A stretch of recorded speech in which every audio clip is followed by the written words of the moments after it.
Welcome back to my channel friends. तो आप लोगों को पता ही होगा कि मैं सीजीएल के क्वेश्चन बैंक सीरीज चला रहा हूँ, जो इंटर लेवल की भर्ती और सीजीएल दोनों के लिए बहुत ही महत्वपूर्ण है। तो 2013 में सीजीएल फर्स्ट का जो मेंस का एग्जाम हुआ था उसके प्रश्न मैं आज लाया हूँ। तो उसके 26 से आगे के प्रश्न मैं आज कराने वाला हूँ। तो आइए बिना समय गवाए हुए हम लोग देखते हैं वीडियो को। पहला क्वेश्चन है, भारत में संघ शासित प्रदेशों की संख्या कितनी है? तो अभी वर्तमान में 8 है। आप लोगों को ये ऑप्शन में नहीं है, तो ये आप लोग देखिए।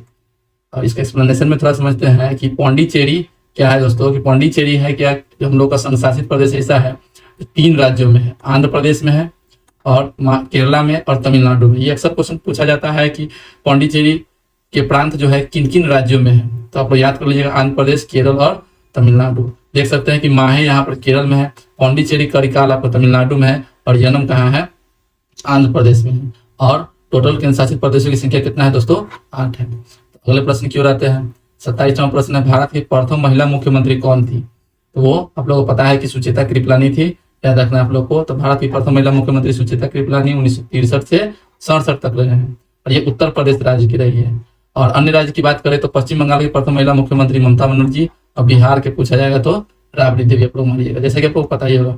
अगला प्रश्न 28 नंबर, किस व्यक्ति ने लोकसभा चुनाव में सबसे ज्यादा वोट से जीत कर रिकॉर्ड कायम किया है? तो उनका नाम है रामविलास पासवान। तो रामविलास पासवान क्या है दोस्तों कि 1977 में लोकसभा चुनाव हाजीपुर से जीता था 4.4 लाख से अधिक वोट से, Guinness book of world record में हासिल किया था। 1989 में अपने ही रिकॉर्ड को तोड़ा और 5 लाख से अधिक वोटों से जीता उन्होंने, रामविलास पासवान। ये याद रखिए आप लोग। अगला प्रश्न है कि फ्रंटियर गांधी किन्हें कहा जाता है? आप सभी याद किए होंगे, खान अब्दुल गफ्फार खान को कहा जाता है। इसके फैक्ट्स वगैरह को देखे तो खान अब्दुल गफ्फार खान का अन्य नाम है सीमांत गांधी, सरहदी गांधी, बादशाह खान, ये सब इनका ही नाम है। और ये पश्तूनों के बीच में, ये पाकिस्तान के आप लोग बोल सकते हैं कि पश्चिमोत्तर क्षेत्र के प्रांत में अहिंसक स्वतंत्रता के संग्राम का नेतृत्व किए थे। और ये क्या है कि ब्रिटिश शासन के खिलाफ ना 1929 में क्या है कि खुदाई खिदमतगार की स्थापना किए थे और लाल कुर्ती आंदोलन की भी शुरुआत किए थे। ये आप लोग याद रखिएगा, क्वेश्चन बहुत वीवीआई है। प्रथम व्यक्ति अंतरिक्ष में गया था कब? 1961 में गया था। और ये रूस के मतलब कि जैसे व्यक्ति थे, इनका नाम था मेजर यूरी गागरिन। ठीक है, ये क्वेश्चन कितना बार पूछा जा चुका है। इसके प्रमुख फैक्ट्स की बात करें तो कौन से पहले भारतीय है जो अंतरिक्ष में गए हैं? तो वो राकेश शर्मा है। कब गए थे? तो 1984 में। ये अंतरिक्ष पे गए हैं, चांद पे नहीं गए हैं। कोई भारतीय आज तक चांद पर नहीं जा पाया है। चांद पर अमेरिका से 12 लोग को भेजा हुआ है अपोलो मिशन के तहत। और ये क्या है कि जैसे पहला बार व्यक्ति चांद पर कदम 20 जुलाई 1969 को रखा था, इसीलिए अंतर्राष्ट्रीय चंद्र दिवस भी उस दिन मनाया जाता है। आप लोगों को सबको पता ही होगा कि नील आर्मस्ट्रांग सबसे पहला बार है कि चंद्रमा पर कदम रखा था, नील आर्मस्ट्रांग। ठीक है, ये याद रखिएगा। कब? 1969 में। ये लोग 1969 में चंद्रमा पर कदम रख चुके थे। हम लोगों के भारत में इसरो की स्थापना ही 1969 में होता है, ये ध्यान रखिएगा। चलिए अगला क्वेश्चन है, ओमेगा 3 एक वर्ग है किसका? ये वसीय अम्ल का है। इसका एक्सप्लेनेशन आइए हम समझते हैं। क्या ओमेगा 3 क्या है कि ये वसीय अम्ल है। ये क्या है कि एक फैटी एसिड होता है। इसमें हार्ट अटैक, स्ट्रोक का खतरा कम और त्वचा की नमी प्रदान करता है और रेटिना को स्वस्थ रखता है। ये 3 मुख्य प्रकार की होती है। मतलब कि ये ALA ये पौधे के स्रोत से प्राप्त होता है, EPA मछली से, और DHA समुद्री मछली और शैवाल से। तो ये आप लोग याद रखिएगा ओमेगा 3 क्यों मतलब कि जैसे यूजफुल है, क्या है, तो वसीय अम्ल है। चलिए अगला प्रश्न है कि कौन परमाणु संरचना के सिद्धांत से संबंधित नहीं है? तो आइए एक्सप्लेनेशन बताते हैं आपको। ये परमाणु का क्या है कि दोस्तों नाभिक है। ठीक है, और इसके चारों तरफ इलेक्ट्रॉन चक्कर लगा रहे हैं। तो डाल्टन क्या बताए थे? परमाणु सिद्धांत दिए थे। ये बोल रहे थे कि परमाणु अविभाज्य है, इसके अंदर से कुछ भी नहीं निकलेगा, लेकिन इसके अंदर से निकला पेन बोले तो प्रोटॉन, इलेक्ट्रॉन, न्यूट्रॉन्स निकला था। चलिए तो ये भी संबंधित है। रदरफोर्ड क्या बताए थे? इसके नाभिक के बारे में बताए थे कि नाभिक जो है इसका ये है, इनके बारे में कौन बताया था? रदरफोर्ड बताया था। तो यहाँ पे लिख सकता है कि जैसे नाभिकीय मॉडल दिया था और धन आवेश बीच में होता है, जिसे नाभिक बोला गया। अधिकांश भाग खाली रहता है, इन्होंने बताया। नील्स बोर क्या है कि जैसे इसमें इलेक्ट्रॉन चक्कर कैसे लगाती है, इसके बारे में बताया था नील्स बोर। तो ये तीनों साइंटिस्ट क्या है, कहीं ना कहीं परमाणु संरचना संबंधित सिद्धांत से जुड़े हुए हैं। मैं अधिक क्यूरी नहीं जुड़ा हुआ है। क्यूरी क्या है कि मैडम क्यूरी और पी क्यूरी दोनों रहते हैं, रेडियम और पोलोनियम की खोज करते हैं संयुक्त रूप से। तो ये क्या है कि हस्बैंड वाइफ रहते हैं, आप लोग ध्यान कर लीजिएगा। चलिए अगले प्रश्न है, कौन से यौगिक का उपयोग शीशा और साबुन दोनों बनाने में किया जाता है? तो उसका आंसर हो जाएगा कैल्शियम। चलिए अगले प्रश्न की ओर आते हैं हम लोग कि इस तत्व का परमाणु भार मानक के रूप में प्रयोग किया था, मतलब कि उसके परमाणु भार को मानक बना के तुलना करके हम लोग क्या है कि अन्य का परमाणु भार ज्ञात करते थे, कार्बन है। तो आप लोग इसका एक्सप्लेनेशन अगर देखिएगा तो ये देखिए कि कार्बन परमाणु भार की गणना वर्तमान में कार्बन 12 के 12वें भाग के रूप में किया जाता है, ये याद कर लीजिएगा। चलिए अगले प्रश्न की ओर आते हैं। तो हाइड्रोजन के समस्थानिक की संख्या क्या है, कितना है, तो 3 हुआ है। समस्थानिक में दोस्तों परमाणु संख्या बराबर होती है लेकिन द्रव्यमान संख्या अलग अलग होती है। अब हाइड्रोजन का समस्थानिक 3 है, प्रोटियम, ड्यूटेरियम और ट्राइटियम। अब क्या है कि अब इसका एक्सप्लेनेशन अगर आप थोड़ा देखिएगा तो ये जो है ड्यूटेरियम जो है, ड्यूटेरियम से ड्यूटेरियम ऑक्साइड बनता है और ये क्या है कि भारी जल होता है। इसका उपयोग नाभिकीय रिएक्टर में हम लोग करते हैं मंदक के रूप में, ठीक है, याद रखिएगा। चलिए अगला प्रश्न की ओर आते हैं कि पिंच ब्लेड किसका अयस्क है, तो ये यूरेनियम का अयस्क है। इसका उपयोग नाभिकीय रिएक्टर वगैरह में किया जाता है, परमाणु विद्युत शक्ति केंद्र में इसका उपयोग किया जाता है। अगले प्रश्न की ओर आते हैं, इसका कुछ एक्सप्लेनेशन देख लीजिए। ये है अगला प्रश्न है हम लोग का 37वां प्रश्न है कि एल्युमिनियम ब्रांज में उच्चतम अनुपात में कौन सा तत्व रहता है, तो इसमें तांबा होता है। अब देखिए दोस्तों अन्य मिश्र धातुएं भी है, किन किन धातुओं से मिलकर बना होता है, ऐसे देखिए पीतल तांबा जस्ता से बनता है, तो इसका हम लोग ट्रिक बनाए हुए ताज है, तांबा और जस्ता। कांस्य तांबा और टीन से, तो इसका हम लोग ट्रिक बनाए हुए ताटी, तांबा और टीन। इस्पात, ठीक है, तो ये इसका हम लोग ट्रिक बनाए हुए कालो, कालो भूत वाले, ठीक है।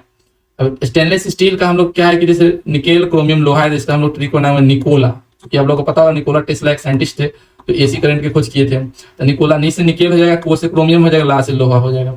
टाका, टाका जो सोल्डरिंग करने वाला होता है, इसका हम लोग ट्रिक बनाए हुए सीटी, सी से सीसा, टी से टीन, तो सीटी इसका ट्रिक बनाए हुए। जर्मन सिल्वर का हम लोग ट्रिक बनाए हुए नेताजी, नेताजी, ने से निकेल, ता से तांबा, ज से जस्ता। ये आप लोग ट्रिक वगैरह भी याद कर लीजिएगा क्योंकि हम लोग अक्सर भूल जाते हैं, तो ट्रिक से ही ज्यादा याद रखते हैं। अगला प्रश्न है कि अकार्बनिक यौगिकों से संश्लेषित प्रथम कार्बनिक यौगिक कौन था।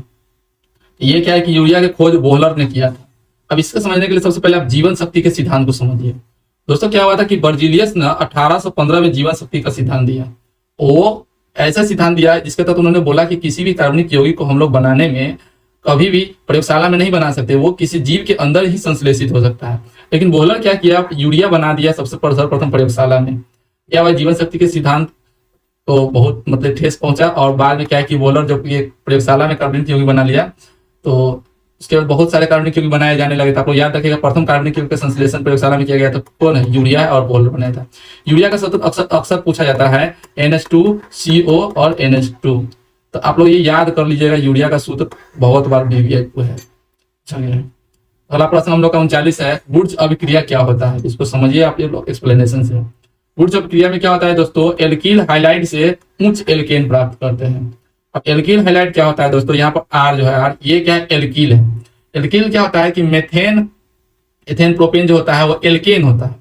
और एल्केन ग्रुप में क्या है कि जैसे जब इसमें से एक हाइड्रोजन हट जाते हैं, जैसे कि मेथेन का सूत्र होता है CH4, इससे हम लोग ना अगर एक हटा देते तो हो जाता है CH3, तो मेथिल, एथेन से एथिल, प्रोपेन से प्रोपिल, तो उसी को आर से इंडिकेट किया गया, एल्किल समूह है। और आप लोग को यहाँ पर जो एक्स है, यहाँ पर एक्स है, ये एक्स क्या हाइलोजेंस है। हाइलोजेंस किसको कहते हैं, इसका ट्रिक है फिर कल बाहर आई अंटी, क्लोरीन क्लोरीन ब्रोमीन आयोडीन। ये क्या है कि जैसे एक्स है, तो ये क्या है कि आप लोग को यहाँ पर ना हाइलोजेंस है। तो होता क्या है कि जैसे वुर्ज अभिक्रिया के तहत पहले मेरे पास हाइलोजेंस, यहाँ पर देखिए एक अर्थ, तो ये मतलब कि उच्च एल्केन प्राप्त करने के लिए किया जाता है। मतलब जैसे कि एक यहाँ पर अर्थ है, 2 से प्राप्त करने के लिए हम लोग किए हैं इसका उपयोग। तो एल्केन के उच्च एल्केन मतलब संतृप्त हाइड्रोकार्बन प्राप्त करने के लिए हम लोग ये वुर्ज अभिक्रिया का उपयोग करते हैं। चलिए अगले प्रश्न की ओर आते हैं दोस्तों। तो 40वां प्रश्न है कि सिरका का पीएच मान कितना है। अच्छा, सिरका में क्या हुआ, अच्छा 3 हुआ है, तो इसका आंसर हो जाएगा 3। ये जिसके लिए खोज कौन किया हुआ है, 1909 में सोरेनसन किया, वो डेनिश वैज्ञानिक थे। दोस्तों आपको पता होगा कि 7 का जो पीएच मान रहता है वो होता है उदासीन, 7 पीएच मान उदासीन। अगर 7 से आप कम में है तो उसका वो होता है अम्लीय, अम्लीय मतलब स्वाद में खट्टा। 7 से ज्यादा रहता है तो वो होता है क्षारीय, वो होता है कड़वा। ये पीएच मान बहुत वीवीआई है, आप लोग याद कर लीजिएगा कि नींबू रस का कितना है, सिरका का कितना है, शराब का कितना, टमाटर का कितना है, कॉफी का कितना, मूत्र का कितना है, मूत्र का 6 लगभग रहता है। किताब सब लोग ज्यादा अच्छा से कर लीजिएगा, ठीक है। खून का पीएच मान अक्सर पूछा जाता है, ठीक है, तो ये सब देख लीजिएगा। चलिए अगले प्रश्न की ओर आते हैं हम लोग। 41वां प्रश्न में ग्लिसरॉल में प्राथमिक एल्कोहलिक समूहों की संख्या कितनी होती है, इसको एक्सप्लेनेशन से आपको हम समझाते हैं। ग्लिसरॉल का सूत्र देखिए यहाँ पर लिखा हुआ है आप लोग, ठीक है। एल्कोहलिक समूह क्या होता है, जिसमें OH लगा हुआ रहता है उसको एल्कोहलिक समूह कहते हैं। OH यहाँ भी लगा हुआ है, यहाँ भी लगा हुआ है, यहाँ भी लगा हुआ है, तो 3 जगह एल्कोहलिक समूह है। लेकिन इसमें क्या है कि जैसे ये पहला कार्बन हुआ, दूसरा कार्बन हुआ, तीसरा कार्बन हुआ, ये पहले और तीसरे कार्बन को माना गया है प्राथमिक एल्कोहलिक समूह, जबकि बीच वाला जो है इसको माना गया है द्वितीयक एल्कोहलिक समूह। याद रखिएगा आप लोग। तो यही पूछा है कि जैसे इसमें प्राथमिक एल्कोहलिक समूह की संख्या कितनी है, तो 2। ठीक है। ये ग्लिसरॉल क्या होता है, गंधहीन होता है, रंगहीन होता है, मीठा चिपचिपा तरल होता है, इसका उपयोग वगैरह आप लोग देख लीजिएगा। चलिए आगे, प्रकाश संश्लेषण का प्राथमिक उत्पाद क्या है? ये क्वेश्चन मैंने पहले भी बताया, इसका आंसर ग्लूकोज होगा। तो प्राथमिक उत्पाद होता है ग्लूकोज, और तो ये याद रख लीजिएगा, प्राथमिक उत्पाद ग्लूकोज, और बाई प्रोडक्ट होता है ऑक्सीजन। ये बाई प्रोडक्ट हो गया। ठीक है, यहाँ पर 12 रहता है कहीं कहीं पर, यहाँ पर जल 6 हो जाता है, ये आप लोग देख लीजिएगा। चलिए अगला प्रश्न है हम लोग का 43, मशरूम क्या है? तो मशरूम कवक है, ये आप लोग खाए भी होंगे। ठीक है, याद रखिएगा। तो मशरूम क्या होता है, कवक होता है, ये नहीं पौधा होता है, ये नहीं मांस होता है, मतलब कि ना ये प्रकाश संश्लेषण करता है और नहीं ये मांस की श्रेणी में। ये सारे गले कार्बनिक पदार्थों से अपना पोषण प्राप्त करता है, और इसकी कोशिका भित्ति काइटिन की बनी होती है। ये बहुत VVI क्वेश्चन है। चलिए अगले प्रश्न जाते हैं। प्रकंद एक उदाहरण है। प्रकंद क्या है दोस्तों, ये देखिए, ये है आप लोग को प्रकंद। ठीक है, ये आप लोग को कंद है। कंद में क्या होता है कि उसमें आंख होता है, उसके आंख से ही नया पेड़ निकलता है। प्रकंद में क्या होता है कि इसमें आंख नहीं होता है, इसमें जो नए नए ये इसका जो निकले हुए हैं, इसमें से क्या है कि निकलते हैं। ये प्रकंद और कंद में आप थोड़ा अंतर आप लोग को बताते हैं एक्सप्लेनेशन के माध्यम से। ठीक है, ये क्या है आप लोग को, ये कंद है, और ये क्या है दोस्तों, प्रकंद। सबसे पहले कंद किसको कहते हैं आप लोग समझिए। और कंद पौधे का वह फूला हुआ भूमिगत हिस्सा होता है, चाहे जड़ या तना होता है, जिसमें भोजन या स्टार्च जमा होकर फूलने लगता है। या तो वो तना भी हो सकता है या जड़ भी हो सकता है। तो 2 प्रकार के तो कंद हो जाएगा, एक तना कंद हो जाएगा, एक जड़ कंद हो जाएगा। जब तना जमीन के अंदर जाके फूलने लगेगा तो उसको हम तना कंद कहेंगे, जड़ फूलेगा तो उसको जड़ कंद बोलेंगे। जड़ कंद का उदाहरण शकरकंद है, अलुआ है। अब देखिए यहाँ पर तना कंद की बात करें तो ये 2 प्रकार के होता है, एक सीधा कंद होता है, एक प्रकंद होता है। ये तना कंद का प्रकार है। अब कंद में क्या होता है, जैसे कि आलू है, इसमें क्या होता है कि ये तने का फूला हुआ रूप होता है, इसमें आंखें होती है, उसी से नया नया पौधे निकलता है, जैसे आलू हो गया, डहलिया हो गया। प्रकंद में क्या होता है दोस्तों, ये मांसल होता है, शाखाएं तनाएं निकलते हैं, इसकी गांठ से नया जड़ निकलता है। ये जो गांठ है ना यहाँ पर, ये गांठ सबसे नया नया निकल रहा है, इसमें आंखें नहीं होती। तो आप लोग ये याद कर लीजिएगा, प्रकंद वाले में, प्रकंद में क्या क्या था, अदरक और हल्दी है। चलिए अगला प्रश्न की ओर आते हैं, तो आइए देखते हैं। अगला प्रश्न है, सबसे जोर से बोल सकने वाला जंतु कौन है? तो नीला व्हेल है। ये आप लोग देख लीजिएगा, इसके कुछ फैक्ट्स वगैरह आप लोग को बता देते हैं। तो नीला व्हेल क्या है कि दुनिया का सबसे बड़ा जीव है पृथ्वी पर, और लगभग 188 डेसिबल तक आवाज निकलता है, जो एक जेट विमान से भी ज्यादा है। बहुत ही मोस्ट VVI टॉपिक है, ये ध्यान रखिए आप लोग। 46वां प्रश्न है, प्रकाश संश्लेषण और श्वसन का सामान्य उत्पाद क्या है? तो देखिए, प्रकाश संश्लेषण और श्वसन जब होता है तो इसमें 6 CO2, यहाँ पर 12 H2 रहता है, ग्लूकोज बनता है, 6 ऑक्सीजन और 6 जल बनता है। तो इस दोनों में क्या है कि इसे इन दोनों में आप लोग को जब समझना होगा कि जैसे सामान्य उत्पाद क्या है। हालांकि कार्बन डाइऑक्साइड और जल दोनों लेता है, लेकिन यहाँ पर दोनों ऑप्शन में होने के कारण आप लोग जल को प्रेफर कीजिएगा। ठीक है, यहाँ पर देखिए एक्सप्लेनेशन में भी देख सकते हैं कि जैसे जैविक क्रियाएं होती है, प्रकाश संश्लेषण भी और कोशिकीय श्वसन भी, एक दूसरे के पूरक। इसमें जल और कार्बन डाइऑक्साइड दोनों होता है, लेकिन जल इसीलिए लेना है ना कि प्रकाश संश्लेषण के दौरान कार्बन डाइऑक्साइड नहीं निकलेगा, उस टाइम ऑक्सीजन निकलेगा, इसलिए आप लोग को जल मारना हो। चलिए 46 के बाद अगला प्रश्न में आते हैं 47 में, अंतःस्रावी ग्रंथि का एक उदाहरण कौन है? तो अंतःस्रावी ग्रंथि क्या होता है दोस्तों, आप लोग सभी को पता होगा कि जैसे ये हार्मोन्स का स्राव करता है, ये नलिका विहीन होता है, ऐसा कोई विशेष नली नहीं होता है। जो हम लोग को रक्त वाहिनी होता है उसी में हार्मोन्स का स्राव किया जाता है। तो अंतःस्रावी ग्रंथि कोई स्पेशल नली नहीं होता है, तो ये नलिका विहीन होती है, यह हार्मोन्स का स्राव करती है और रक्त में छोड़ती है। जैसे कि पिट्यूटरी ग्लैंड, थायराइड ग्रंथि, थाइमस ग्रंथि, पैनक्रियास हो गया, एड्रिनल हो गया, जनन ग्रंथि हो गया। इसका आंसर यहाँ होगा थायराइड ग्रंथि, यहाँ पर देखिए दिया हुआ है। ठीक है, अगला प्रश्न पे आते हैं। आइए 48वां प्रश्न है, कौन सा अंग पीत का स्राव करता है? तो पीत का स्राव आप सभी को पता होगा कि लीवर करता है। ये लीवर है हम लोग का, ये जो करेजी है, ये लीवर, यकृत है, ये क्या है कि पीत का स्राव करता है। स्राव तो कर देता है, वो तो निकाल देता है, लेकिन जमा कहाँ होता है? तो यहाँ पर देखिए हरे रंग का है, इसको हम लोग बोलते हैं पिताशय। पिताशय मतलब पीत के रहने का जगह, गॉल ब्लैडर। ठीक है, यहाँ पर रहता है पिताशय। इसका काम क्या होता है कि पीत रस का क्या काम होता है कि हम लोग को जो वसा वाला सामान खाते हैं उसको छोटे छोटे टुकड़े में तोड़ देता है ताकि पाचन में सहूलियत हो। उसके बाद है कि जैसे ये ADE के वसा में जो घुलनशील विटामिन है सबको अवशोषण में मदद करता है। और उसके बाद है कि शरीर में रक्त से बिलिरुबिन लेता है, अगर बिलिरुबिन लेना बंद कर देगा तो जॉन्डिस बीमारी हो जाती है। अगला प्रश्न में आते हैं हम लोग 49 नंबर प्रश्न देखिए, रिकॉम्बिनेंट DNA टेक्नोलॉजी के विकास के पश्चात यह एक तकनीक संभव हुआ है। ये क्या होता है, सही एक्सप्लेनेशन में आप लोग को बताते हैं। ठीक है, ये क्या है कि आनुवंशिक इंजीनियरिंग और आधुनिक बायोटेक्नोलॉजी के लिए ये बहुत ही वीवीआई है। जैसे कि आजकल पेड़ पौधे में आप लोग देखते हैं कि उसके डीएनए में सुधार कर करके बहुत सारा बीमारी दूर किया गया है। हाइब्रिड बीज आए हैं, ठीक है ना, छोटे छोटे पेड़ रहते हैं उसमें ज्यादा उत्पादन होते हैं। तो ये सब कहीं ना कहीं मतलब कि जैसे इसी का उदाहरण है। और क्या है कि जैसे आनुवंशिक रूप से संशोधित किया जाता है पौधे जानवरों में, जीनोम में इच्छित जीन परिवर्तन हम लोग कर पा रहे हैं हम, ठीक है। डीएनए खंड को अलग प्रचुर मात्रा में करते हैं, क्लोनिंग की व्यवस्था होने लगी है। तो ये सारा चीज आप लोग ध्यान पर लेगा रिकॉम्बिनेंट डीएनए टेक्नोलॉजी से। अगला प्रश्न है 50 नंबर, इनमें कौन विषाणु का मतलब विषाणु से कौन सा रोग होता है? तो रेबीज होता है।